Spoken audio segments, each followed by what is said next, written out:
Hello again and welcome to the Warhammer 40k Imperial Guard Tactics video. Now before we get into today's video, I want to say a huge thank you to Dennis Vukasinovic.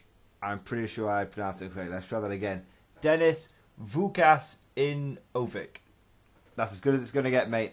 Thank you for sending in these pictures of your really cool super heavies. I am really rusty on my super heavies. I generally don't use them. I'm so used to them being one of those units that you sort of had to get permission to use, or just don't really, they were never very point sufficient that I don't really use my own super heavies very much. But you've sent in loads and loads of pictures of your super heavies. Many of these look like Forge World ones that look absolutely fantastic.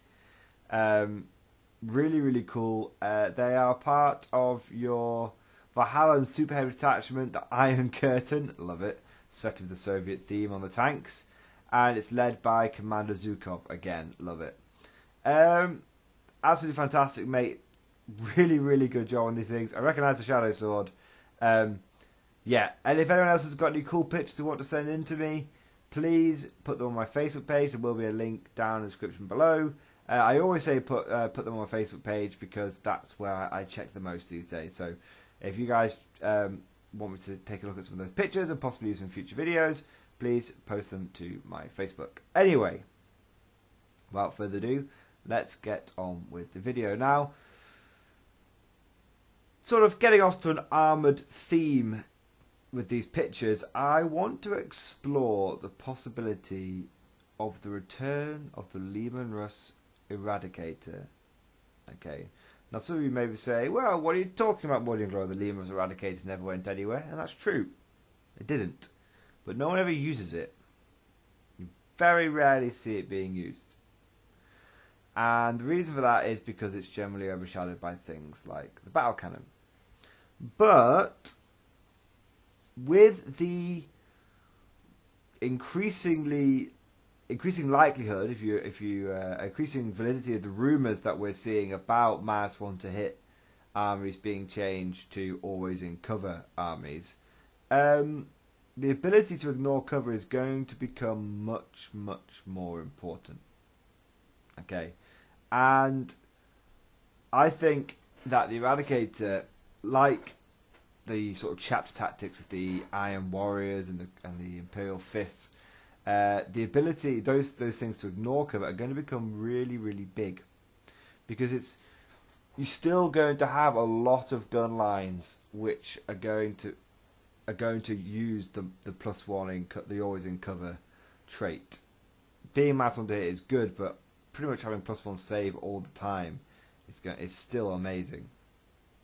And you have to understand, the reason why I have always had a bit of a soft spot for the Eradicator is I generally do face a lot of armies which have infantry dug into cover like a tick. I mean, my regular opponent, Johnny, he has Blood Angels, loves his scouts dug into cover, loves his tacticals in cover. You know, he's got Tau. Everything in that army goes in cover at some point. You know, stealth suits in cover, Fire Warriors in cover, tanks in fucking cover, and then Deathwatch. The Deathwatch army might as well be not even called Codex Deathwatch, Codex hugging cover. But even then, most tactically sound opponents will use cover well. You know, when was the last time you saw someone go, those Devastators, I'm going to deploy them out in the open? That'd be a great idea. There's always something that your opponent is going to dig into cover, and it's going to be quite difficult for you to get them out. A really good example of this is Tactical Marines, just as an example. Tactical Marines in cover have got a 2-up save. Now, if you take a battle cannon against those guys, sure, you're going to be winning on 2s, but they're going to have a 4-up save against you. You might as well, because they're on a 2-up save, -2 with the battle cannon. They're on a 4-up. If you take the Eradicator, they're only on a 5-up. And that's looking at which is a lot easier to get through a 5-up save. Now that's looking at a unit which people is surprisingly uncommon. You don't see a lot of Space Marine players using lots and lots of tactical marines. So let's look at a more common infantry unit that likes to be stuck in cover. Eldar Rangers. Eldar Infantry in general, but Eldar Rangers. Good screening unit, good in cover, pretty competitive. Pretty much any Eldar Infantry when you think about it. I know they're a little outdated now, but Dark Reapers, those guys are pretty good. Got to appreciate that they won't be -1 to hit anymore if this change to the regiment traits, chapter tactics, craft world traits comes in. What about Imperial Guard? You go from if you're facing a unit dug into cover like Imperial Guard, having the ability to ignore cover with AP -2 on that Eradicator and Overcannon, because that's what you have to remember, guys. That's what you have to remember. A lot of people think the Eradicator and Overcannon is only AP -1. It's not true. It's AP -2. Ignores the cover save of the Guardsman. It's better than a Punisher. Punisher would get 20 shots, but the Guard are going to have a 4+ save and cover. 3+ if someone puts take cover on them. The stratagem. Not going to dig those guys out anytime soon. So, is the Eradicator making a comeback? I think that it could do. Because again, I know, just to head off a few another point that I can hear come screaming in. But Mordian Glory, why would you ever take an Eradicator when you can just take a Conqueror? Very good point. Conquerors are possibly the best Imperial Guard Leman Russ variant out there, no doubt about it. Cadian Conquerors, oh my. Oh my. But, why do I say Cadian? For the ability, or Catachan Conquerors as well. The ability to be able to get more reliable shots out of them on your 2d6. Yeah, Conquerors are amazing, but guess what? Why would you ever consider Eradicator? Because more and more tournaments are not allowing Forge World. Tournament I was considering going to next year, not allowing Forge World. It's a big one. Team tournament. 4-player.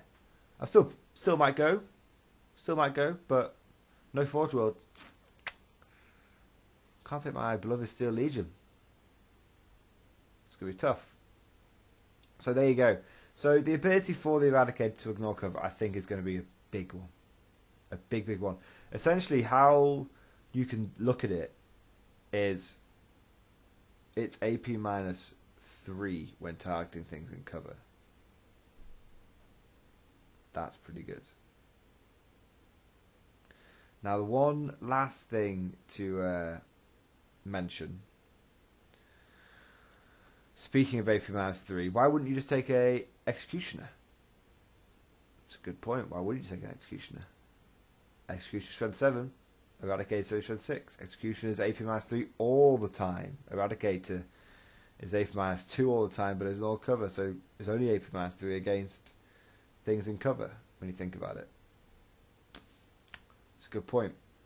I'll give you 2 counter arguments to why the Eradicator has the potential to be a solid, to contend with the Executioner, the Plasma Tank. 1, it's not as obvious target. Not an obvious target. A lot of people underestimate the Eradicator, but a lot of people know what the Plasma Tank does. Oh boy, do they know what an Executioner does. Oh boy, that thing is going to get popped quickly. So there's always that. Secondly, the ability to do D3 damage. Now, on average, that, and the Eradicator's safer. Despite the fact it's firing radiation bombs, essentially, it's safer. No chance of overheating. There you go.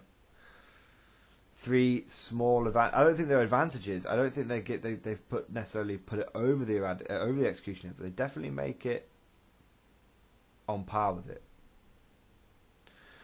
So there you go, guys. What do you think I know I have used. You guys have seen plenty of battle reports. I've used my Eradicator, and it's a solid, okay unit. But do you think it's going to get?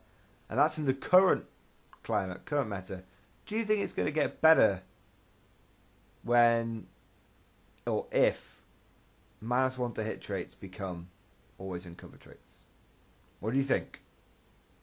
As I previously stated, I personally think it's going to make, if that effect does come in, it is going to make things like Imperial Fists and Iron Warriors be the new meta buster.